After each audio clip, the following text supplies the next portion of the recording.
Hello there and welcome to the Wandering Wolf YouTube channel. I'm your host Mark Rhodes, and as always I'm joined by my friend and fellow Wolves lifer Mr. Craig Forward, doing up his buttons there, getting all nice, and because he's the quiz master today. How you doing, mate? Master tonight.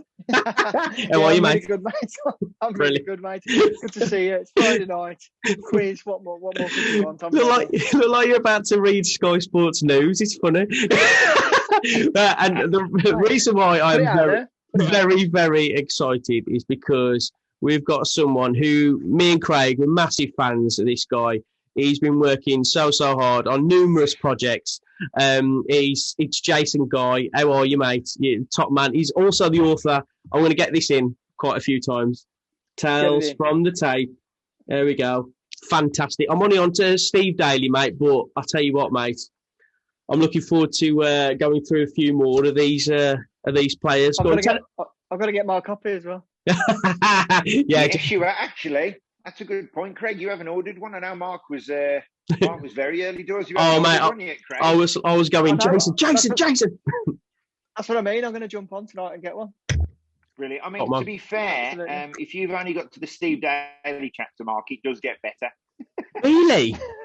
Really, does it? Oh, mate. Well, yeah. if that's the situation, then I'm all for it because it's brilliant, mate. It's really great. But tell us a bit about the book, and we don't want to go into too great detail because we want everybody to read it. But who was the best person that you actually interviewed? Because I know that's tricky because you've interviewed loads of people, but it would be quite nice for everybody to see who was one of your favourites. So the reason I wrote the book was basically, I host the Wolf Whistle podcast, and not everybody's in the digital age, and you guys, as I said earlier, do an absolutely fantastic job, but not everybody is in the digital age. So I decided on a whim to transfer them into book form. But to be fair, I underestimated the task in hand and didn't realise how laborious it would be. I didn't realise I had to listen to every podcast back over about 5 or 6 hours and then put it into chapter form. But it was a labour of love. Obviously doing it for two charities, very close to my heart. But back to your question, one of my favourite chapters, I love the manager interviews. I think they're just fantastic because the managers have got nothing to lose in what they say. And Colin Lee, for me, before the interview, I always go through the questions with them. I always write them all down, and then I say, right, these are the questions I'm going to ask, just so they know there's no nasties in. And you didn't do the same with me, by the way, guys, so I don't know what you're going to say. So I've got to be honest, with Colin, I said, right, these are the questions, and he went, let me hold you there. I don't want to know any of the questions. Whatever you ask, I will answer. And listen, there was, and to be fair, he gave me his thoughts quite candidly about Jez Moxey, about Mark McGee, and there is one little story which I will tell you: the fact that Colin Lee and obviously Mark McGee were very close in their time at Wolves, and Colin actually said in the podcast, now it's in the chapter, that the day Mark got sacked, Colin actually helped him empty the content of his desk into bin liners, and then sort of, when you spin the bin liner and give it to him, and then he said Mark McGee then didn't take my call, and then he talks about Jez Moxey, and it's fascinating. So, mate, well, I haven't got there yet, but now that's just because like those years were very much like the Nearly years, weren't they, for Wolves? So it'll be interesting to see how that plays out in the book. I'm very, very much looking forward to that. But yeah, I got to say, hey, Craig, like, what's going on with the hair, man? I'm loving it. It's like you got the slip back look going on there. I'm a bit jealous. Not going to lie, man. Like Jason just said before we hit record, it's the lockdown haircut. I'm slightly nervous about having it cut, mate, in case it doesn't come back. Fair. I was going to say, if I was you, I'd hold on to that, Craig. I've come this far. I might keep it now. Oh, brilliant. What's it? It's a sort of mixture between Troy and Thor, I think. There we go. No, big. I'll tell you what, Billy Big Time over here, Troy and Thor. All right then, fair enough. Well, somebody said, they weren't my words, but somebody called me Brad Pitt the other day, didn't they? On this very channel. So, wow. I didn't know whether to do. He was drunk at the time. But... Very nice work, Jason. Okay, so why we are here is obviously to talk to you about your love of Wolves. How do you think the Wolves are doing this year? Are we looking down? Are we looking upwards? What's happening? Listen, I am a very, very positive. Look, I'm a happy clapper, basically. So anyone who follows me on Twitter knows that I very, very rarely go negative. And listen, as Wolves fans, we are absolutely living the dream. 2 seventh-place finishes, a Europa Cup quarter-final, an FA Cup semi-final. These are beyond our wildest dreams. When Nuno comes to the club, did we expect this? No, we didn't. So if there is any idiot out there, and I'll choose my words very carefully, who thinks Nuno should leave, listen, it's just ridiculous. It's just absolutely... I can't even get my head around it. Be careful. We couldn't agree more with that.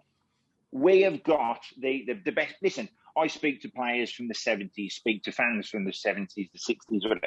And you know what they say? This is the best brand of football that they've ever seen. And you know what? Yeah.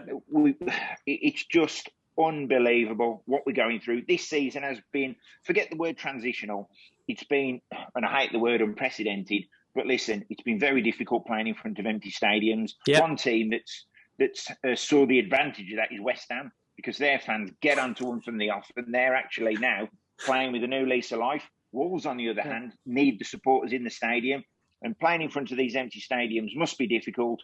It must be disheartening, and I think with a Pat Molyneux every week, we could add 12 points onto our tally comfortably. That's so true. And, you know, that's so interesting you say that about West Ham, because Steve from the Wolfpack Owlers said exactly the same thing. But he said that West Ham, because they don't have any fans in the stadium anyway, it makes no difference. And he's right. I'll tell you what, some of the teams, like you look at, like, I can say, technically, Man City are, without question, the best team in that league. I know Liverpool have had a few injuries, but you know, the cream rises to the top when it comes to no fans. A lot of teams like ourselves, very technically gifted, very talented squad.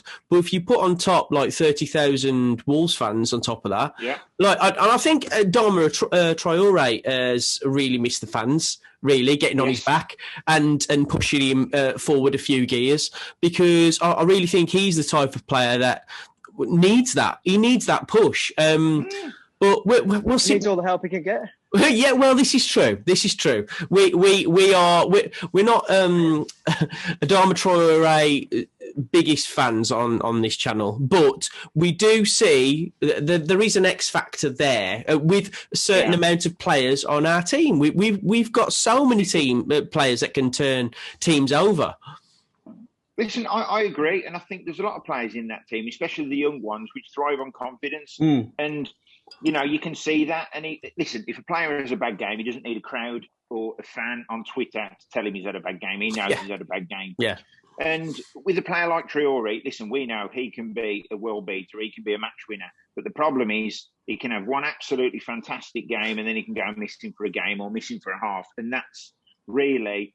That's a frustration of us supporters. The other problem is, and I'm sure you'll both agree with me, is we are now watching it on TV.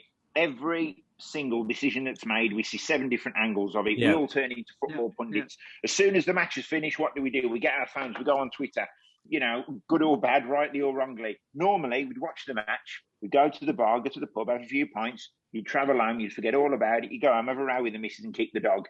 It's completely changed now. And we're just all there watching every angle. We're then listening to the pundits. We're then going to Twitter, and it's spoiling it. And I just think we should write this season off completely. And next season, when we're all allowed back, I think that's when we should judge Nuno and the players. That's interesting you say that, because Craig, you said exactly the same, didn't you, about, you know, this whole social media aspect of it. It's like people are not going to the games now, are they? So it's a bit different, isn't it? They've got no release, you know. It's like, you know, one of the things we've said about doing this, when it's just our game review, it's just get it off your chest and have a vent. You know, it's like verbal diarrhea, isn't it? You know, you're going to say, oh, he's played well or he's not played well. And you're going to say, well, what game were you watching? He was absolutely rubbish. And you need that sort of, debate amongst your mates and, that sort of situation, having a pint with the lads. Definitely. But like Jason's just said, you jump on your phone, you're angry. It's like, and then you times that by so many thousand, and all of a sudden you've got like this movement. It's quite powerful. And it's you got get into an argument on Twitter. You get into an argument on Twitter with a person that you're never going to meet, and half the time you're arguing with a person who hasn't even got their own face on this. You don't even know you're arguing with. And you know what? Then you listen to a radio station and you're listening to a fan ringing who, could even be a West Brom fan. So true. So you know what? A lot of people do that, and I'm like, get a life, man. Like seriously, like worry about your own team. Fans. Well, not in general, but people who actually phone in to do that. And you're right, Jason. A lot of people do that just for the crack. Like, and it was like, what are you doing? Like, it's really bizarre. And then someone records it, puts it on social media, and then it creates they just drop a bomb in, and then everyone's arguing and rowing about it. Look, the thing is with Twitter, we're never all going to agree. No. And that's a great thing about debate and opinion. But some of the opinions I see on there, these people shouldn't be allowed a phone. They shouldn't be allowed electric in the house to charge their phone. It's so true. It's criminal. Come on, these Nuno Out Brigade. And then what they're doing now is they're quite clever, the Nuno Out Brigade, because now we've won a few games. It's like, that's all we wanted to see was attacking football. Oh, shush. I saw one person on there put, listen, we've got a problem with the defence. Let's get Nigel Pearson to sort the defence out. Listen, that wasn't real. Oh, did somebody tweet that? That's a wind up. That's a wind up. That is. That ain't. It wasn't, because I looked at the account and it was say formed in February 2011, and I thought, oh my God, this is a real person who has these thoughts. Wow. And then I thought it might be time to come off Twitter now, because I can't deal with this. That's amazing. Oh no. Hey, you know what? Nigel Pearson does a job for certain teams. Like if we went from Nuno to Nigel Pearson, then that, in my opinion, is a slight backward step. Listen, Joe Martino's in the dressing room. He's played in some of the major tournaments in front of hundreds of thousands of people. He's going to be there scratching his head, isn't he? When it's just. Listen, you're quite right, Nigel Pearson. There's nothing wrong with him as a manager. He's fine somewhere, and he does, but not at Wolves. At Wolves. What's George Mendes going to do? Right, Nigel, here's my stable of players. Right, there's a young player here. He's going to be worth 50 million in 2 years. Come on. Yeah, no, I completely agree. There's managers for certain divisions and certain types of football. Look at Mick McCarthy, gone to Cardiff. Absolutely. They were 15th. They're now in the playoff places. That's Mick McCarthy for you. He's a legend in the Championship. It's like there's levels to this, isn't there? There's levels. Like, that's just what it is. Don't forget, Mick McCarthy's just come back from Cyprus, right? Yeah. And, he went on holiday, didn't he? Well, he went on holiday. He's there for a few weeks. But I spoke to Terry Connor while I was over there. And I pretty much said to Terry, I said, and I meant this with the greatest respect. I said, Terry, is this yours and Mick's level? And I think it was they wanted to stay current. They wanted to stay in football. They saw it as a fresh challenge. But obviously they don't know the Cypriot League. And it's tricky, man. They didn't do very well in Cyprus. Yet they've come to the Championship and they're ripping it up. So. Seriously, Cardiff is the perfect club for Mick McCarthy. Like seriously, it wouldn't surprise me if they scrape into the automatic places. That's how good Mick McCarthy and Terry Connor are in the Championship. And like that, if that's what you want for your club, then perfectly reasonable, absolutely fine. And that was fine for us 10 years ago. Yeah. It's not fine for us anymore. Nuno is the benchmark that every single Wolves manager should be on a level with. And we are so lucky to have that man. We're so lucky. We are so lucky. What a bloke he is. And sometimes we watch matches, and yes, we don't agree with his decisions when he brings Silva on for someone or he takes someone off, and we're left scratching our heads. But if we look at it, 9 times out of 10, he gets the decision right. Yeah, he's going to get it wrong. Of course he is. Please don't put please don't put Steve from Sedgley in charge because it ain't going to work. You know, and listen, what the job he's done, as you both said, is fantastic. And there's going to be blips in the road. There's never been a club which has just gone on a trajectory and gone right to the top of the league and stayed there forever. Absolutely. As Wolves fans, we've been on this roller coaster for 20 odd years. So look, there's going to be ups and downs, but right now we're almost at the pinnacle. Let's enjoy the ride. Yeah, we're riding the wave, and let's continue to do so. And speaking of riding a wave, let's do the quiz wave because we are ready. Jason, you said to me before we started doing this, you said, "Oh, I forgot about the quiz." Oh God, but. It's coming here, brother. Okay, so over to Sky Sports News reporter Craig Forward.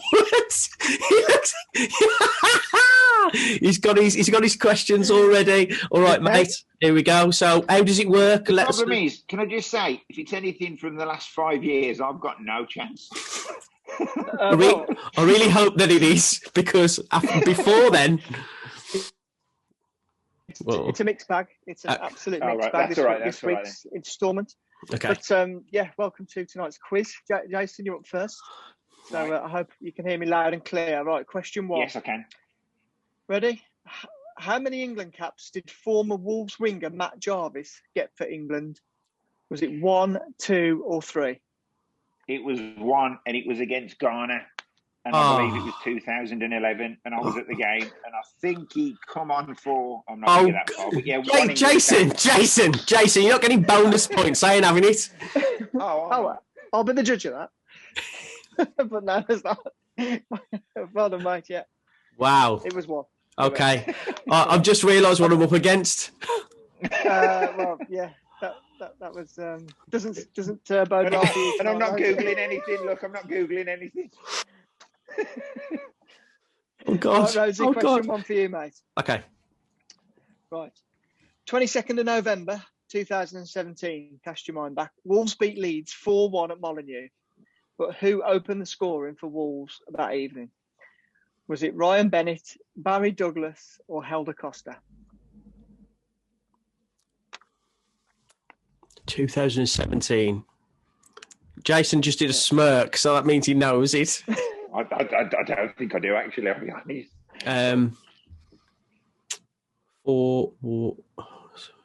Is it like Family Fortunes? Can you play or pass? Can it be like Who Wants to Be a Millionaire? Can I ask a friend? I'm going to go... Unfortunately not, mate. I'm going to go Helder Costa, sir. Helder Costa. That's wrong, unfortunately, mate. It was Barry Douglas. I didn't know that. I didn't have a clue on that one. Yeah, it's not a tough one, to be fair. It's not a great start. Tough one. Right, Jason, back to you, mate. Question 2. Yeah. Former Wolves midfielder Paul Ince played 53 times for England, scoring how many goals? Ooh. 2, 3, or 5? Oh, blimey, that's hard. I would say 3. 3? Do you want to know who there was against as well? I'm joking. That would be amazing. It was 2. 2, mate. Well, look, that's all. These, Craig, goodness sake, what? These questions are ridiculously hard. Craig. I know.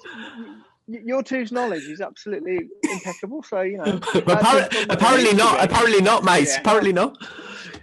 Okay. It was. Yeah. Okay. Well, second question for you, Mark. Oh, to equalise. Come on. Right. 19th of October 2020, Wolves beat Leeds 1-0 at Elland Road in what has become Mr. Rhodes' favourite game. Who scored for Wolves that day? Was it Raul Jimenez, Willy Bolly, or Daniel Podence? It was a deflected effort from Raul Jimenez. Raul Jimenez, correct, mate. Well yes. Done. Thank you. Equaliser. Yes, get in. Yes. Yes. Ooh. Oh, there was a bit more like it. There's a bit more like it. He's off and running. Right, Jason, back to you, mate. Okay, former Republic of Ireland and Wolves left back Dennis Irwin won 56 international caps, scoring how many goals? Oh. 3, 4, or 7? Blimey. I would say I'm going to go a bit left field now because he used to take free kicks, so I will say 7. I would have gone 7. 7? It was 4. Sorry, mate. Thank God it wasn't my question. I nearly changed it to 4, but I've committed myself with left field in the answer. And I think he's a great penalty taker as well, so that's why I would have gone 7 as well. So I'm just glad it wasn't my question. Right, Rhodesy. All right, mate. Question 3. Question 3 for you, sir. Which championship-winning centre-back has represented both Wolves and Leeds? Okay. No, I didn't go multiple choice on this but I can if you want. Well, you've gone multiple choice for every single question. No, it's okay. No. It's okay. You've absolutely stitched me up here. What he's won? He's won with Wolves. He's won with Leeds and Wolves. No, he's a championship-winning centre back, and he's represented both Wolves. Okay. I think I know who it is. So no pressure, Mr. Rhodes. This is so annoying. Don't pass over, unfortunately. He's either going to get it or he's not. Defender? Well, by the look of things. Centre back, yeah. Oh, centre back, okay. Who's playing? Oh, this is annoying. Is it? No, it's not Keogh. Oh, come on. It's just like... We've not won the championship that many times. I love watching you squirm.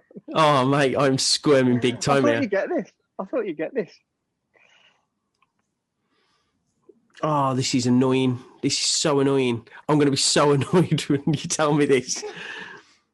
You are, I think. Oh, Leeds and... Okay. Okay. I'm going to have to push you for an answer, Mr. Rhodes. Okay. Because, I'll go... Oh, my God. This is so annoying.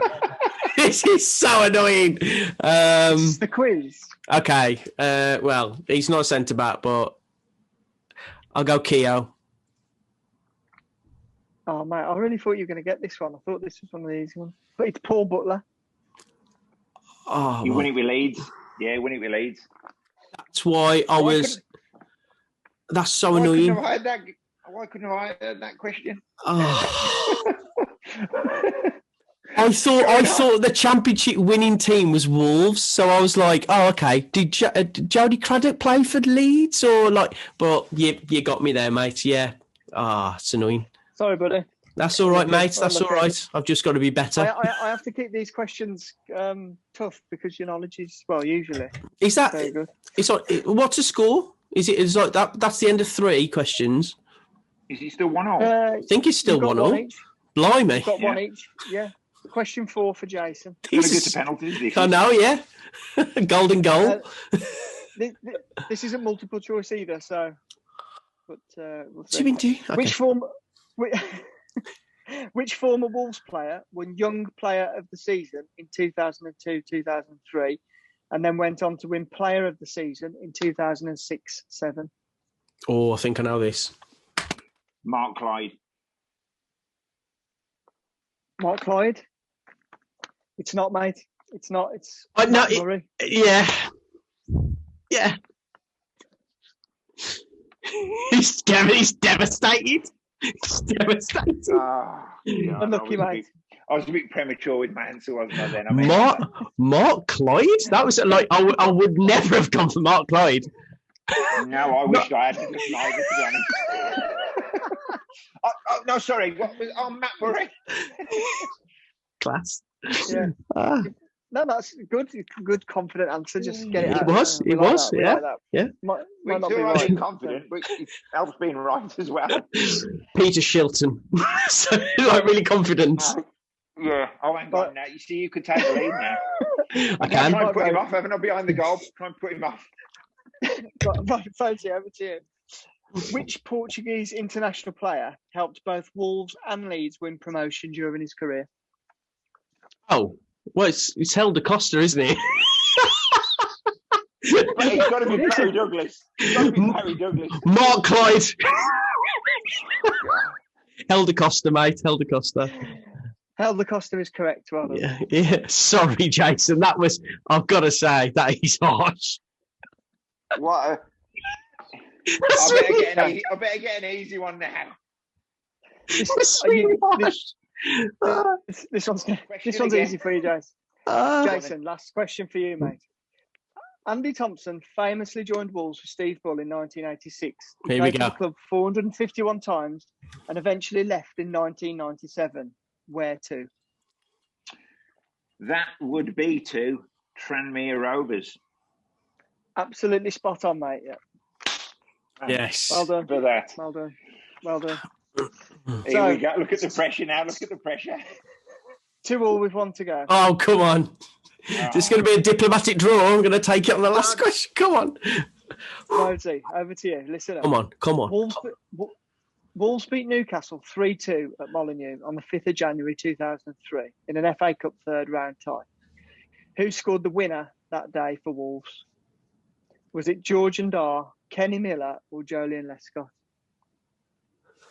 Do you know this, Jace? I think so. Yeah. I thought you were going to give me the answer then. It's Mark Clyde. No, it's Mark Clyde. I think I know. I think I know. Okay, Mark, tell us who you think it is. This isn't your answer. Just tell us who you think it is, and you got to look at my reaction. I think it's George Ndar. Definitely not him. He's playing me. Okay, it's George Ndar. It isn't. You're going to go with George Ndar final answer? Yeah, I am, yeah. It is George Ndar. Well done, man. Jason, I'm sorry, mate.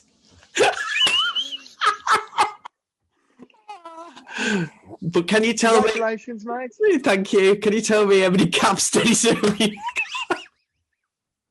So sorry. Mate. Some of them questions, come on. I'm going to say... under the bus tonight. I've got to say, out of the questions are potluck. Yeah, Jason, mate, that was brilliant. That was that was a super quiz. Yeah, well played. Thank you, mate. But before we go, Jason, I want to know who you think's going to win the league. Want to know where you think we're going to get in the league, and also the 3 teams that are going down, please, because I want to ask so many. I think Man City are going to win the league. I think Wolves are going to finish 10th. I think we're going to creep into and stay in the top half. And I think that would be a credible finish this season. I think the 3 teams that are going down are Fulham and West Brom are going to go down twice. Because they're that bad. We don't want to be too disrespectful, but I would love it. I've turned into Kevin Keegan. I would love it if we beat them.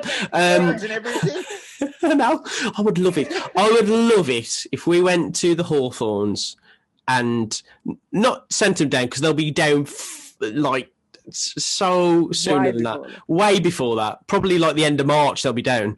But to go there and just go, here we go. Let's just put you back in your place. Get you scampering back into the Championship where you belong. That would just do it for me. 10th place finish. Yeah, job's a good one, I think. And then just rebuild. It's happening now. I think it is, isn't it? I think it is. How good is it of Agent Sam, the Wolves fan, to go there and just destroy their Premier League dreams? I mean, they're just going down without a fight. I can't believe they beat us. I mean, they're just going to live off that, aren't they, for years? Oh, well, that was their cup final, wasn't it? And Jace, how bad is this that we actually started that channel off the back of that game because we thought that was a gimme? Yeah, it was a gimme. We chose that because we thought, we're going to win against Albion and everybody will be on top form. Well, I don't know if you. I stupidly went on TalkSport. I stupidly went on TalkSport and was giving it the big one, saying, they've feasted on that for years and years, and it's going to be a cricket score, this, that, or the other, and then just got pelters then. I know. Oh, mate, but you know what? I would much rather. I know they probably say something different. I'd much rather be in our position with the squad that we've got and the manager we've got than what's going on at that football club. Because let them have that victory. Let them have it. Yeah. Of course. We were going through the worst patch we've had under Nuno, weren't we, at the time? Certainly the start of it. Look where it's about where you finish. It's about where you finish. Is, and at least Fabio Silva scored because I haven't been his biggest fan on social media. I've got to be honest, but at least Fabio did score. Yeah, and he was a cracking finish as well. To be fair, and you know what, I think. Yeah, we haven't been his biggest fan either, but I just think that we have put a lot of pressure on him. We really have, and I think this Jose, because I've been told off, by the way, because I keep on calling him Jose, and it's like, no, it's the Portuguese way of saying it. It's Jose, William Jose. I think he's decent. I don't know what you think, Jason, but I think he's actually a good understudy for Jimenez when he comes back. 100%. I think he's very similar to Jimenez as well in many of his traits. Listen, I've got to be honest with you. I'd never heard of him before. He comes to us, like many of the players we signed. But I did do a bit of research on YouTube, and he does look a good player, very good player. And you're quite right with Fabio Silva. I think because of the injury to Jimenez, it has put him under a lot of pressure. He's certainly not the finished article. And look, I've been a bit of a critic of his, and in hindsight, it's not really great. He's an 18-year-old lad, but I think. Look, he didn't choose that fee. Yeah. £35 million is a lot of money. And in my old-fashioned opinion, if you like, for 35 million quid, you want someone to come in and rip the back of the net off. It's fair. Absolutely fair. Yeah. I really do think that's fair. Yeah. And it's a really frustrating thing to see him because, he gets in some great positions, but then there's been a few chances that he's missed. And I think that adds to the frustration.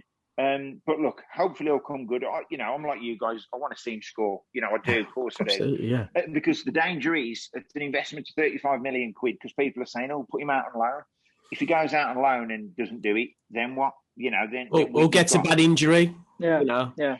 It's hard, isn't it? And then where's our asset? And I think I thought initially that selling Diogo Jota for £45 million was good business on the basis that, yes, it was a player at his peak, but that's good money for what we paid for him. Yeah. But then when we spent 35 million on Silva of that money, I thought, maybe would we prefer to keep Diogo Jota? And I think right now we all know the answer. Well, mate, Diego Jota for me, and I know he wasn't getting minutes with Nuno. I don't know whether he'd annoyed Nuno somehow, but he wasn't getting the minutes that he probably deserved. And I watched some of the highlights of some of the games, and he's running off the ball. He's unbelievable. You can see why Klopp wanted to spend that type of money on him. Yeah. But I just think, you look at Doherty now. Doherty, they're all on about Doherty, they're getting rid of him at the end of the season. Would you take him back? I mean, I think the reality is there once again. That's a 29. He'll be 30 soon. 30-year-old player, and we got £12 million for him. Yeah, and he's probably now maybe just over his peak, as we can see by his performances. So £12 million in hindsight is very good business. Yeah, if we could sign him back at 3 or 4 million, have him as a squad player. Then we'd probably take it. Well, you take him over Marcel any day of the week, wouldn't you? At least he can stay up on 2 feet for, a game. Yeah. I mean, I think looking at Doherty and Spurs, I do feel for him a little bit because he's a good player. I just don't think he fits into their system very well. And I think with us, we really did get the best out of him. Don't forget, this was a player who, when we played in Brighton away in 2013 and got relegated, he played in that team. And now all of a sudden, next thing you know, he's playing in the Premier League for Wolves, ripping it up, scoring goals in FA Cup semi-finals. So Nuno and Wolves got the best out of that player. Well, I say it's a Nuno masterclass, really, on how to get the best out of let's be honest, a limited player when you put him in a team like Spurs and we're not playing the type of football that he's accustomed to. So, you're completely right there. I think we all agree that this season without the fans, it's very, very different. But fingers crossed, after this horrible pandemic, he's hopefully on the way out, and we get to August, we get all the fans back in, and we go back, we go again, and hopefully,